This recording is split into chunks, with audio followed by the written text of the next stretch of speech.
চীনের এক যুবক আর বাংলাদেশের এক কিশোরী হাজার মাইল দূরত্ব পেরিয়ে তৈরি হওয়া এক ভালোবাসার গল্প এখন পুরো এলাকা জুড়ে আলোচনার ঝড় তুলেছে। পিরোজপুরের নাজিরপুর উপজেলার শান্ত একটি গ্রাম। হঠাৎ করেই সেখানে ভিড় জমে শত শত মানুষের।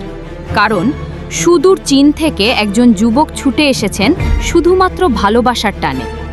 জানা যায় সিনথিয়া আক্তার তুবার সাথে মোবাইল অ্যাপ হ্যালো টকে পরিচয় হয় চীনের নাগরিক ৩০ বছর বয়সী লিওনের।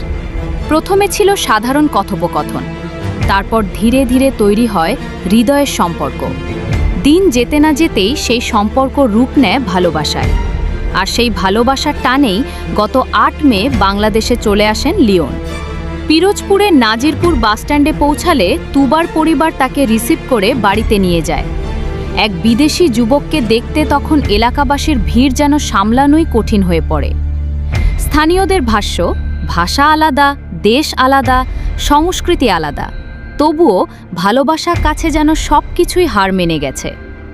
লিওনের ইচ্ছে ছিল তুবাকে বিয়ে করে চীনে নিয়ে যাওয়ার, কিন্তু শেষ পর্যন্ত সেই স্বপ্ন আর পূরণ হয়নি।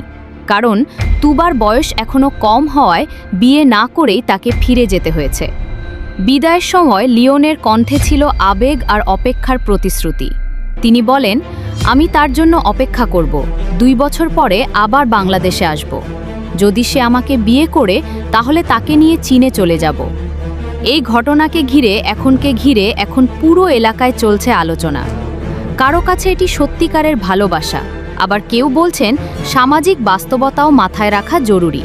তবে শেষ পর্যন্ত একটা বিষয় স্পষ্ট, ভাষা, দূরত্ব কিংবা দেশের সীমান্ত ভালোবাসার অনুভূতিকে আটকে রাখতে পারে না।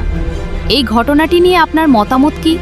আপনি কি মনে করেন 2 বছর পর আবার ফিরে আসবে লিওন? কমেন্ট করে জানিয়ে দিন। ভিডিওটি ভালো লাগলে অবশ্যই লাইক দিন, বন্ধুদের সাথে শেয়ার করুন এবং এমন আরও ভাইরাল ও আলোচিত খবর সবার আগে পেতে চ্যানেলটি সাবস্ক্রাইব